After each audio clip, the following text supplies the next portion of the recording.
The wind screamed across Sweetbrush Ridge like it had a vendetta, carving sharp ridges into the parched soil and rattling loose boards on every forgotten building that still dared to stand. Cassidy Ray, the cowgirl they all forgot, lived alone in a shack 3 miles outside the town that time refused to remember. She was born with a back that curved like a snake and a limp that threw her whole body off balance, but she'd long since stopped caring what she looked like when she walked. Her bones ached in cold, heat, and sometimes even in sleep. Her father had been a cattleman once, proud and stubborn as any frontier ghost, but too many debts and too few rains had turned his eyes hard. He died in a bar fight when Cassidy was 10. Some say over a bottle, others say over a lie, but nobody says it mattered. Her mother, quiet and tired from the start, hung on for a few more years before the grief and hunger did her in. That left Cassidy with an old horse named Whiskey, a splintered barn, and a patch of cracked dirt that hadn't seen a healthy crop since the war ended. She never asked for help, not because she didn't need it, but because no one ever offered, not really. Townsfolk were good at pretending. They'd smile when they saw her limp into the general store every few months, but they didn't look her in the eye. She noticed. She always noticed. She was the crippled cowgirl, the one who should have left, who should have sold what little she had and moved to the city or married a drunk who'd knock her around but keep her fed. But Cassidy didn't want pity, and she sure as hell didn't want to be someone's burden. So she stayed, and every year she got a little quieter, a little thinner, a little more invisible. Her shack had one room and holes in a roof where stars could peek in like curious angels. She slept on a cot that creaked like a dying man every time she shifted. Her water came from a well that coughed more air than liquid these days, and her food came from the stubborn earth or whatever she could trap. There used to be chickens, 6 of them, but a fox got 3, and sickness got the rest. Her last hen died 2 weeks ago, and Cassidy buried her behind the barn like family. She'd been living on beans and boiled roots since then, and now even the roots were gone. Her belly was tight with hunger, a constant knot she'd learned to ignore like an old wound. Her hands were cracked and bled when she held anything too long, and her fingers curled slightly, like branches twisted by wind. She used to sew and mend for extra coins, but she couldn't thread a needle anymore. The last dress she patched had been for herself, a patch over the patch on the patch, threadbare and losing the battle. Her boots had holes the size of $50, stuffed with rags to keep the sand out. And still, she woke up each morning. She'd stagger to the door, lean on the cane her father carved when she was a girl, and face the sun like it owed her something. She knew better than to expect kindness from the world. Kindness was for folks who had something left to lose. One day, she didn't get up. She opened her eyes, tried to roll off the cot, and her muscles simply said no. Her breath came in gasps. Her heart fluttered like a moth in a jar. She fell, hard, and landed in the dust outside her door, half in shadow, half in the sun. Whiskey, old and tired and with eyes gone cloudy, nudged her with his nose, whinnying low. Cassidy tried to speak, but couldn't.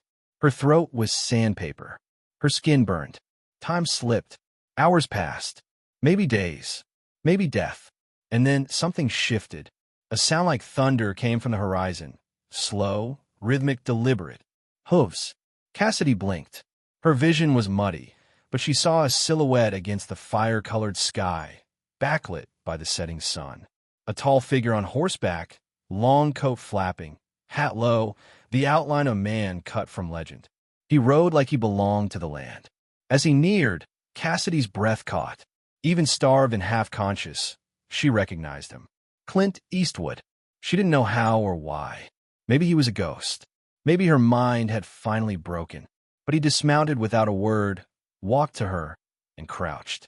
He looked older, of course, but no less sharp, no less real. His eyes squinted as he studied her face, and for a moment, neither of them spoke. Then he handed her a canteen, and the water tasted like a dream. Cool, real, saving. "Why are you here?" she rasped, her voice barely more than a breath. He didn't answer right away, just looked at her, calm and firm. Then, in that slow gravel voice, he said, "Heard there was a cowgirl out here, tougher than the rest of us." Figured I'd see for myself. She blinked, unsure what to believe. Ain't worth saving. He shook his head, slow as molasses. Everyone's worth saving, especially someone who never asked to be. Then he lifted her like she weighed nothing, carried her into her shack, laid her gently on her cot, and started a fire in the old stove she hadn't used in months. She watched him like he was a vision, afraid to blink. He cooked something, beans, she thought, and fed her by the spoon, slow and steady. She ate until her belly hurt. When she finished, she cried without sound. He didn't look away. That night, the wind still howled, but Cassidy wasn't alone. For the first time in years, the stars didn't look like graves. They looked like promises. She didn't know what Eastwood wanted or why he'd come, but something in her chest flickered back to life. Not just hunger, not just need. Hope. Real, dangerous, beautiful hope. Clint Eastwood hadn't meant to stay long. At first, he thought he was just passing through Sweetbrush Ridge, one more dot in the western desert that looked like a place the sky had forgotten. But something about the girl in the dirt, the cowgirl with sunburned cheeks and a crutch carved from a crooked tree, wouldn't let go of him. He'd seen war. He'd seen men die for pride, for land, for nothing at all. He'd watched towns rise and fall like waves on a black sea. But Cassidy Ray wasn't a ghost town or a cautionary tale. She was still breathing, still fighting, even if her body was nearly done. That mattered. It mattered more than the film deal he was riding toward in Santa Fe, more than the private retreat in Wyoming that his agent kept calling about. Hell, it mattered more than his legacy. What good was a name carved in history if he couldn't use it to help someone who'd already carved hers into the land with blood, bone, and grit? So he stayed. The first week, he slept in the barn, curled up beside whiskey and his own chestnut mare. He cleaned out the stall himself, mended the hole in the roof with timber he chopped down with an old axe he found rusting by the shed. Cassidy tried to protest, weak as she was. "You don't owe me anything," she whispered. Eastwood just shook his head and poured more broth into her bowl. "Then let's say I'm paying off something old," he muttered. He never explained what that meant, and she never asked again. Instead, she watched him. From the cot, from the doorway, from the front step where she was strong enough to sit upright. She watched the way he moved, slow, efficient, no wasted energy. Everything he did had a reason behind it. When he chopped wood, he stacked it. When he cleaned the trough, he patched the leaks. When he fixed the roof, he also cleaned out the rain gutters. He didn't talk much. She didn't either. But in the silence, something built itself between them. Respect, trust, maybe more. They had coffee together in the mornings, or what passed for coffee out here. Chicory, hot water, and a little dust for flavor. He started fixing meals with things he hunted. Rabbit stew, jerky, even cactus fruit. And when he rode into town, he came back with flour, dried beans, and a small wheel of cheese. Word spread fast in Sweetbrush Ridge. Clint Eastwood, the legend, was living with the broken girl on the edge of town. Most folks didn't believe it at first. Then they saw him riding through town like it was still the 1870s, and their jaws dropped. Some tried to approach him, ask for autographs, take pictures. He declined every time. Not here for fame, he told the shopkeep, who stared at him like he was a ghost. Here for her. Cassidy didn't know what to make of that.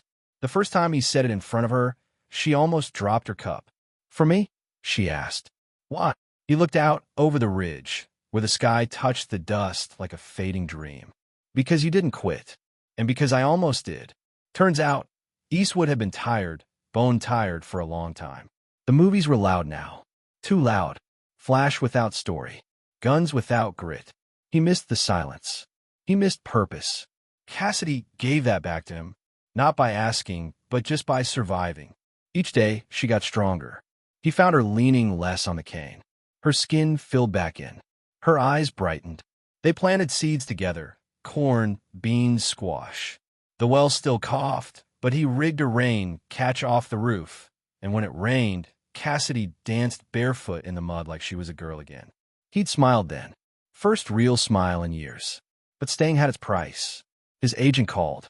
"What the hell, Clint? You're missing press events. The studio's furious. This comeback film's got your name on it." Clint said nothing, just stared at the wall until the voice stopped yelling. Then he hung up, and tossed the phone into a box of rusted tools. The studio offered him a private jet. He didn't answer. A reporter drove in from Albuquerque, set up camp a mile out, and tried to snap pictures. Clint rode out to him and took the camera without a word. He didn't threaten, didn't shout. He didn't have to. The man packed up by nightfall. Cassidy hated that he was losing things for her. "You should go," she said one night, tears in her eyes. "I'm just some crippled ranch girl. You're Clint damn Eastwood." But he just tipped his hat and stared into the fire. "I'm Clint Eastwood because I knew when to walk away from the wrong things. And this is the right thing." That second month, things got harder. Whiskey collapsed one morning and never stood again. Cassidy cried like she'd lost a limb. Clint buried the old horse beneath the ridge, carved his name into stone with a hunting knife. He was loyal, he said simply. That's rare these days. Food ran low. The town grew colder. And Cassidy had a relapse. Her body shook, feverish, and she couldn't eat for 3 days. Clint sat by her side the whole time, wiping her forehead, spooning her water, whispering stories from a past he never shared with anyone. She didn't remember most of them, just the sound of his voice, low and steady, like a heartbeat you trust not to stop. By the third month, Clint got a letter in the mail, handwritten, from the Academy. They were giving him a Lifetime Achievement Award. "Come accept it," the letter read. "We'll fly you first class." He folded it up, put it in the fire, and watched it burn. "I had a lifetime," he told Cassidy, "and now I'm living what matters." He taught her how to shoot again, slow and steady, one arm bracing the other. Her aim returned. He taught her how to ride, though her leg made it difficult. She fell once hard and bloodied her face. He helped her up, brushed the dirt from her cheek, and said, "You stayed on longer than most." Their bond wasn't romantic, not in the usual sense, but it was love, a deep, aching kind of love that didn't need kissing to be true. He built her a new bed from pine and placed it under the good part of the roof. He rewired the shack's old generator, just enough for one light bulb to flicker when needed. He even found a radio, old as sin, and fixed it with copper wire and spit.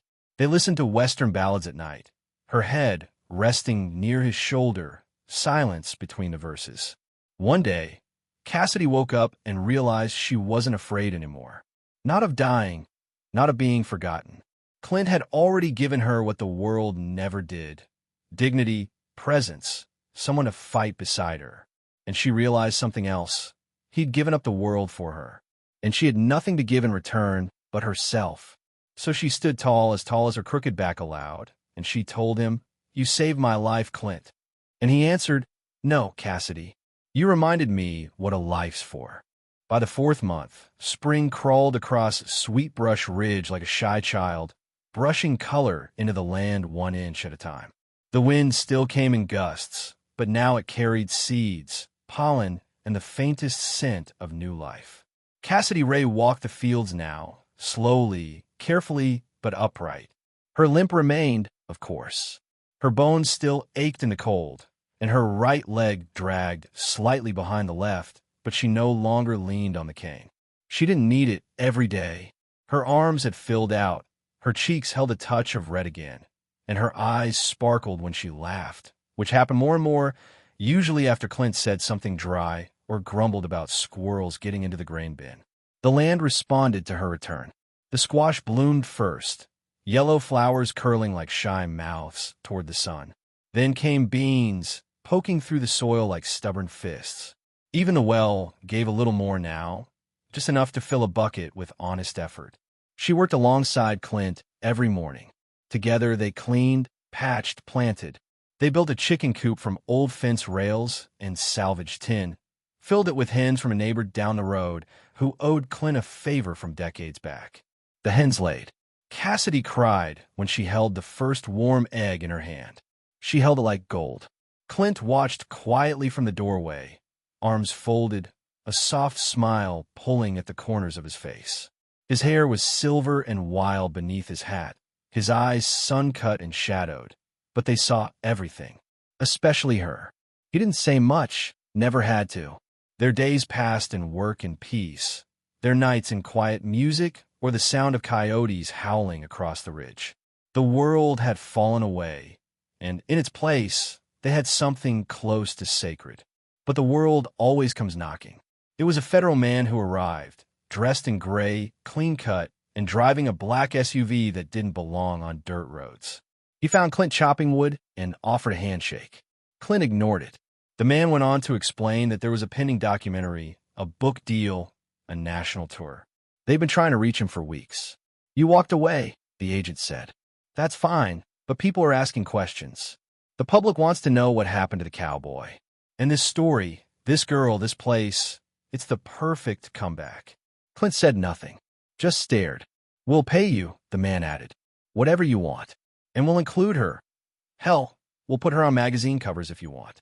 America loves a redemption arc. That was the first time Clint looked angry in front of Cassidy.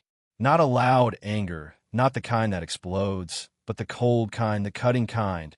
He simply said, "She's not a story. She's a person, and I'm not for sale."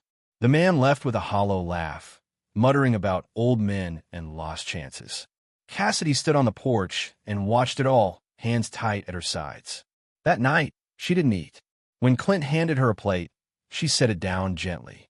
"You should go," she said for the last time. "Not because I don't want you here, but because the world won't stop calling. I don't want to be the reason you miss something important."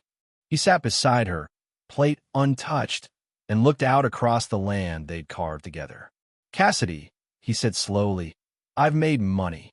I've made movies. I've stood on stages and buried friends. I've been applauded and booed.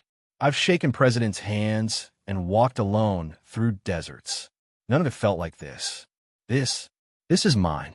I didn't come to save you. I came to remember what it meant to be someone worth saving." She leaned into him then. Just leaned. That was enough. But fate always demands a price. By midsummer, Clint's cough had worsened. Cassidy noticed first. He'd turn away when it started, spit into the dirt, keep moving. But it grew deeper, sharper. She begged him to see the doctor in town, and eventually, he gave in. They rode in together. She held his hand in the waiting room, something she hadn't done before. The doctor, old Doc Mendez, was quiet after the exam. Too quiet. Lung cancer. Advanced. Cassidy didn't speak. Clint just nodded, took the paper, folded it. "No chemo," he said. "No hospital. Just time." She broke that night. Not with tears, but with anger. "You gave everything," she shouted. "You gave it all to me, and now you're dying in my arms like it's fair. Like I asked for this." He didn't flinch, just held her shoulders and said, "You didn't ask, but you needed it, and I had it to give." From then on, she cared for him as he had cared for her. Their roles reversed. She cooked, cleaned, even shot rabbits when he couldn't rise from the chair. She read to him by lantern light, Steinbeck, Faulkner, old cowboy novels he once made into films. He laughed when she did the voices. "You're better than most of my co-stars," he said. She kissed his hand then, and they sat in silence. By autumn, he barely moved. She built a new bed beside the stove and kept it lit day and night. He watched her from under heavy lids, his breath thin, his eyes still proud. "You're strong now," he whispered one night, voice cracked like an old record. "Stronger than you know. Don't stop when I go." "I won't," she promised. "But I'll miss you until I die." He smiled. "That's how I'll know I mattered." He passed in October, on a still morning with frost on the window and steam in the air. She was holding his hand. He exhaled long and final. And that was all. The town mourned. Reporters came in waves. She refused them all. She buried him on the ridge, beneath a cottonwood tree where the wind was gentle and the light came through like heaven. She carved a marker herself. Clint Eastwood. He remembered the forgotten. "He saved me. Now I live for us both." Cassidy Ray didn't leave Sweetbrush Ridge. She stayed. She opened a small farmstead program, named it the Ridge Home. Disabled ranchers, widowed veterans, lost kids, all found work there, found shelter. She taught them to ride, to plant, to build with their hands. Her story got out anyway, but on her terms. One reporter asked her what Clint meant to her. "He was the man who stopped looking at the world and started seeing people again," she said. "He taught me I wasn't broken, just unfinished." She limped still, always would, but her spirit didn't limp. It galloped. And in Sweetbrush Ridge, the legend of the disabled cowgirl and the dying cowboy became more than a tale. It became proof. That dignity is never lost. That kindness is never wasted. That sometimes one soul saving another is worth more than all the applause in the world.